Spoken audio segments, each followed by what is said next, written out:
Salut à tous les gourmands et bienvenue sur Plaisir et Diète dans la même assiette. On se retrouve pour une nouvelle vidéo et dans cette vidéo, je vais vous expliquer quelque chose de simple tout simplement. Ça va consister à comment quantifier la quantité d'une portion, d'une recette que vous pourriez manger qui serait dans un grand plat.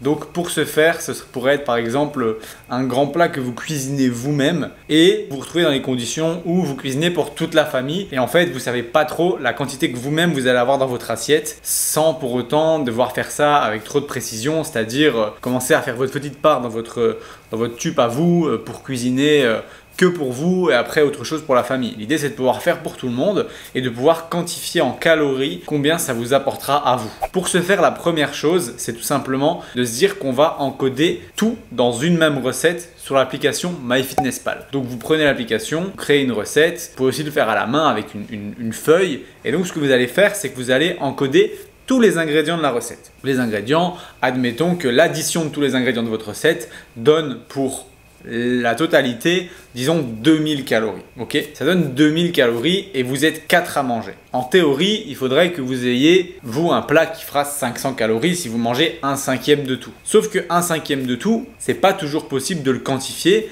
parce que si vous utilisez tout simplement le principe d'addition de tout ce que vous avez pu mettre dans le plat avant cuisson, l'addition des poids ne va pas spécialement arriver au poids final que vous allez avoir après cuisson. Donc si vous prenez cet exemple pour une salade et que c'est une salade, il n'y a pas de cuisson, évidemment vous additionnez tous les ingrédients dans votre plat, vous mélangez, et bien l'addition de tous les ingrédients va donner un certain nombre de grammes. Admettons que pour 2000 calories, il y a 1 kg.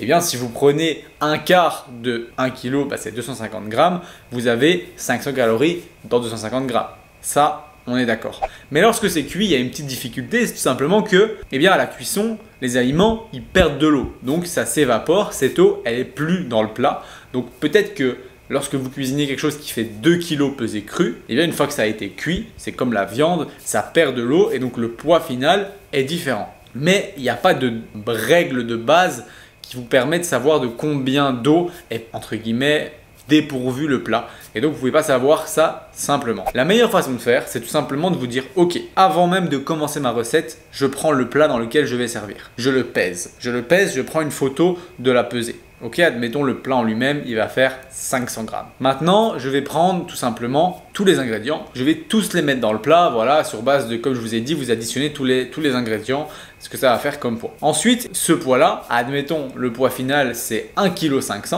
Donc plat plus aliment cru, on se trouve avec 2 kg. 2 kg dans un plat, on a dit que ça faisait 2000 calories. Vous êtes 4 à manger, donc 500 calories par personne. Si vous mangez le plat cru, ça donnerait tout simplement 500 grammes chacun. Mais puisque vous cuisez, vous vous retrouvez avec le plat en lui-même n'y perd pas de poids à la cuisson, donc il pèsera toujours 500 grammes. Par contre, ce qu'il y a à l'intérieur va perdre en poids puisqu'il y a de l'eau qui s'évapore. Et donc peut-être qu'au lieu de 1,5 kg à l'intérieur, vous allez avoir 1 kg. Évidemment, j'utilise des notions simples pour pouvoir le faire de tête. Mais du coup, ça veut dire qu'avec 1 kg cuit plus le plat de 500 grammes, vous allez arriver sur votre balance, vous allez tout simplement mettre le plat complet après cuisson, avant le service pour tout le monde. Mais vous allez mettre le plat sur la balance et voir tout simplement que le plat rempli avec tout ce qui a été cuit dedans, ça fait 1,5 kg. Avant cuisson, le plat faisait 500 grammes. Avant cuisson, l'addition de tous les aliments que j'ai mis dedans, ça faisait 1,5 kg, ça faisait donc 2 kg. Ici, ça fait 1,5 kg. Donc en gros, ça veut dire que si je prends le plat, que je soustrais ce plat aux aliments, il restera donc 1 kg de nourriture. Ce kilo de nourriture est à diviser en 4, soit 250 grammes par personne. Vous saurez tout simplement que vous avez qu'à mettre 250 grammes dans votre assiette du plat complet. Peu importe que vous ayez coupé précisément en 4, admettons c'est une lasagne, peu importe que vous l'ayez coupé en 4 précisément pour être sûr d'avoir une quantité précise. Non, la meilleure manière de faire, c'est de se dire je connais le poids du plat en lui-même, je connais le poids de ce qu'il y a dans le plat quand c'est cuit, disons 1 kg quand c'est cuit. Je sais que si je prends un quart des 1 kg d'aliments dans le plat, j'ai pris un quart des calories prévues pour ce plat, donc 500 calories.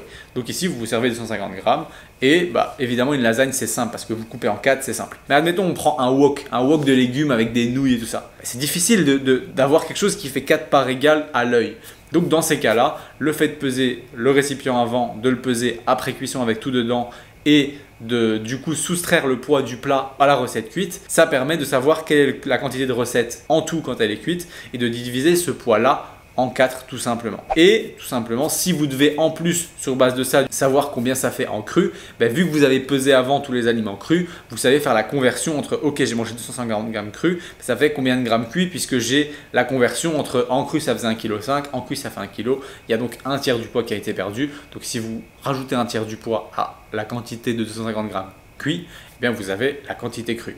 Donc voilà, comme ça vous savez comment un petit peu agencer tout ça. Maintenant, comment le rentrer dans une recette sur MyFitnessPal? Moi, ce que je conseille toujours, c'est de tout simplement encoder dans le nombre de portions, non pas 4, qui est le nombre de portions pour 4 personnes, mais plutôt de faire plus simple et de se dire, admettons que moi, je ne veuille pas manger un quart du plat, mais plutôt peut-être un cinquième, un sixième, un septième.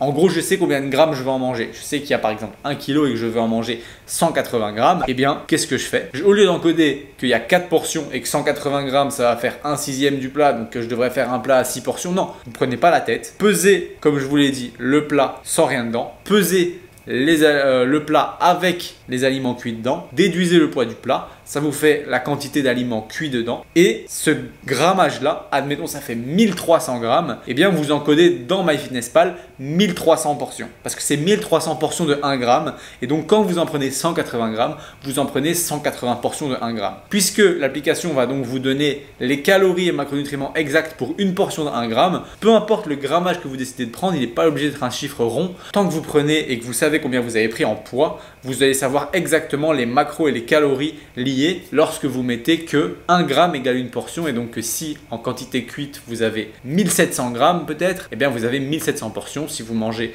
200 grammes, vous mangez 200 portions des 1700. Pas besoin de faire des calculs de fractions ou autres pour trouver combien de calories ça vous fait. Lorsque vous rentrez tout simplement comme ça, c'est la manière la plus simple d'encoder une recette dans l'application et de manger une quantité qui est tout simplement celle que vous souhaitez pour arriver à vos calories et à vos gros macronutriments. Donc voilà, j'espère que cette petite vidéo un peu simple, un peu technique pour tout simplement pouvoir manger un peu comme tout le monde des plats qu'on cuisine et savoir exactement les calories que ça peut représenter vous a plu. Si c'est le cas, vous pouvez toujours cliquer sur j'aime et même vous abonner. Pensez à cocher la cloche de notification pour être averti de la prochaine vidéo puisqu'en ce moment c'est une vidéo par jour pendant 100 jours. Donc moi je vous dis à demain pour la prochaine vidéo.